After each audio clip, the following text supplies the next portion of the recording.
अगला है oxidising agent में कि जिंक जब डाइल्यूट नाइट्रिक एसिड के साथ रिएक्शन करता है तो आपका N2O बनता है, लेकिन जब जिंक कंसंट्रेट नाइट्रिक एसिड के साथ रिएक्शन करेगा तो NO2 बनेगा। ये जितने रिएक्शन हम बता रहे हैं, ये सभी रिएक्शंस को आपको याद करना पड़ेगा।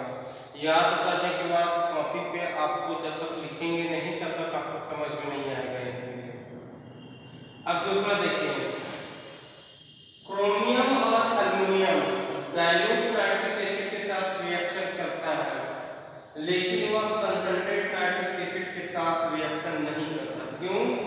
क्योंकि क्रोमियम और एल्युमिनियम के जो सरफेस होते हैं उस सरफेस पे ऑक्साइड का लेयर बन जाता है। ठीक है, क्रोमियम और एल्युमिनियम कभी भी कंसंट्रेट नाइट्रिक एसिड के साथ रिएक्शन नहीं करते हैं। क्यों? क्योंकि क्रोमियम और एल्युमिनियम का जो सरफेस होता है उस सरफेस पे ऑक्साइड के लेयर जमा हो जाते हैं। अब देखिए reaction with non metal, nitric acid का रिएक्शन जो होता है वो आप नॉन मेटल के साथ देख लीजिए।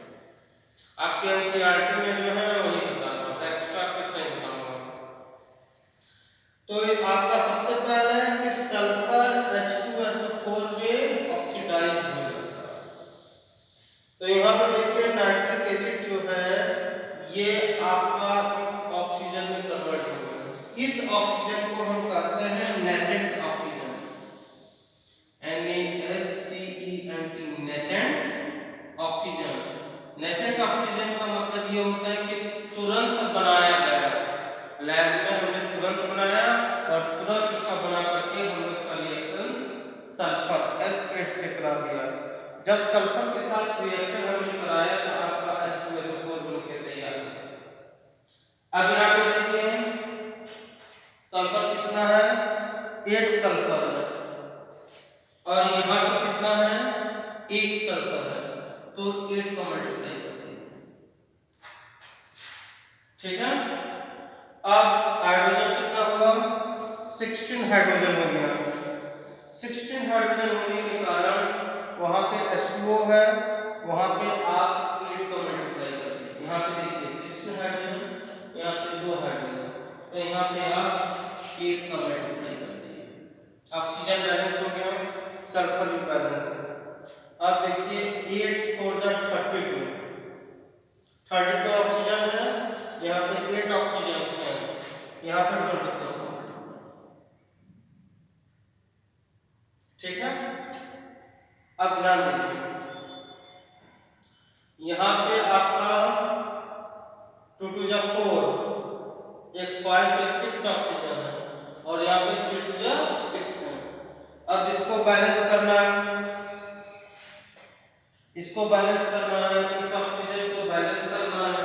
तो यहाँ पे देखिए 24 ऑक्सीजन है, तो यहाँ पर आप जब 24 का बैलेंस करेंगे, 24 का मल्टीप्लाई करेंगे तो ये ऑक्सीजन बैलेंस हो गया। अब ध्यान दीजिए कंप्लीट रिएक्शन क्या होगा, S8 प्लस कितना नाइट्रिक एसिड हुआ, 24 into 2 48 नाइट्रिक एसिड हो गया। 24 into 2 ये 48 नाइट्रिक एसिड हो गया। यहाँ पे हो गया 48 नाइट्रिक एसिड। ये 24 ऑक्सीजन, ये 24 ऑक्सीजन कट गया।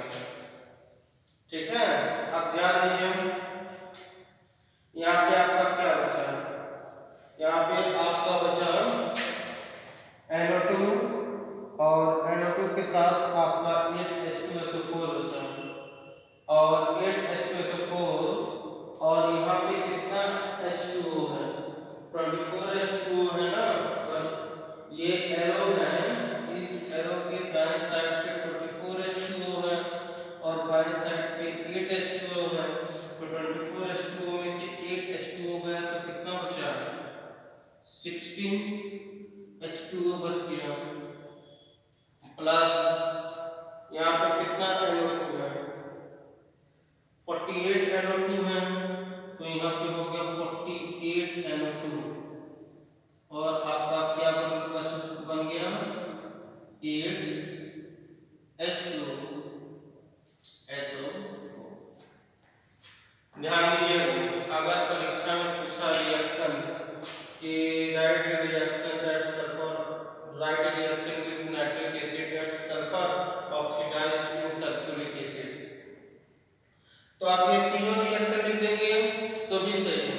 लेकिन अगर एक नंबर में अगर पूछ रहा है तो आप केवल इस रिएक्शन को लिख देंगे तो ये आपका रिएक्शन सही है। और चाहे 2 नंबर में पूछे चाहे 3 नंबर में पूछे, आप केवल इस रिएक्शन को लिख दीजिएगा। ये नीचे वाला आपका कंप्लीट रिएक्शन है, ये आपको 1 नंबर का मिल जाएगा। 1 नंबर 2 नंबर 3 नंबर जिसका भी रहेगा वो भी आपको मिल जाएगा। इसको लिखने की कोई आवश्यकता नहीं है, यह हमने आपको समझाने के लिए लिखा है कि कैसे सल्फर नाइट्रिक एसिड के साथ रिएक्शन करके सल्फ्यूरिक एसिड में कन्वर्ट हो जाता है। अगला है फास्फोरस। किस तरीके से फास्फोरस नाइट्रिक एसिड के साथ रिएक्शन करता है? नाइट्रिक एसिड वही ऑक्सीडाइज हो गया ऑक्सीजन में, फिर P4 के साथ रिएक्शन करके P4O10 बनाया, फिर P4O10H2O के साथ रिएक्शन करके ऑर्थोफॉस्फोरिक एसिड बनाता है। अब देखिए यहाँ पर देखिए कितने ऑक्सीजन हैं, 10 ऑक्सीजन है, तो यहाँ पे कितने का मल्टीप्लाई 10 का।